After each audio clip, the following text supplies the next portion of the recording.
I'm Mackenzie from the Distributor, and this is my post-game reaction to last night's 3-1 win at Montreal. Sporting KC started off this game not in the best form. We've been definitely in a slump lately, and we came out with the strongest lineup possible with Jimmy Nielsen as our keeper, obviously. Chance Myers at right back, Seth at left back, and Colin Beasler in the middle. We finally had our four defenders, our four best defenders together again, starting on the defense. So that was good. And we had Paulo Nagamura, Graham Zusi, and Roger Espinoza start in the midfield, and Kai Kamara, Teal Bunbury, and CJ Sapong start up top. Now, another interesting thing about our lineup was this is the first time our, quote, regular back four started together, as in Chance Myers, Aurelian Collin, Matt Beasler, and Sesanovic.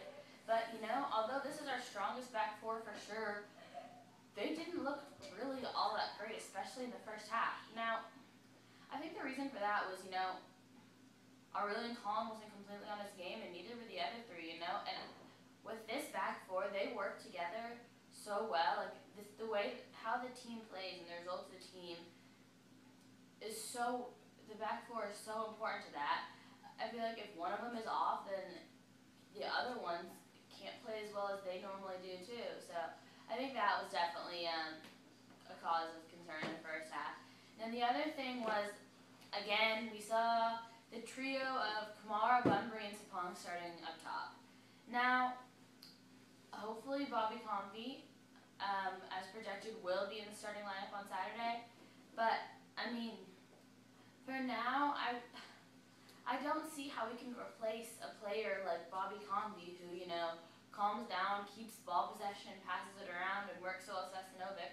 I don't see how we can replace him with a Teal Bunbury or a CJ Sapong, who are target forwards who are going to look to cross and score the goal because that's their job.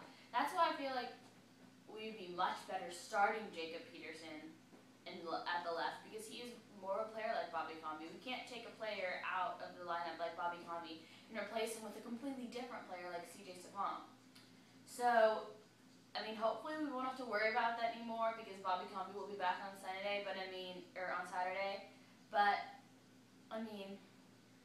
hopefully, if for some reason Bobby Comfy can't start at some point, hopefully we can see that the way our 4-3-3 works, when we have three big forwards starting up top, we just can't move the ball as well. So, yeah. Okay. The first half was sloppy, to say the least. 6 minutes in, we probably should have been losing 2-0 already. But thanks to Jimmy Nielsen coming up big, we did stay in the game. But watching it, the defense was not working together. Every single time we got the ball in the midfield, we gave it away. And it was painful to see. And honestly, after watching the first half, I thought we were toast. The second half started, and Sporting KC were determined to turn this around. Jacob Peterson came in for Teal Bunbury at the start of the second half and shifted to the left side, putting CJ Sapong as our target forward, which, in my opinion, was definitely a good call. Unfortunately, though, just 4 minutes in, the 49th minute, Felipe finished across from Valentin, and Sporting KC found themselves down 1-0. This definitely was not a good thing, obviously, and we hadn't scored a second half goal since April 18th in Vancouver.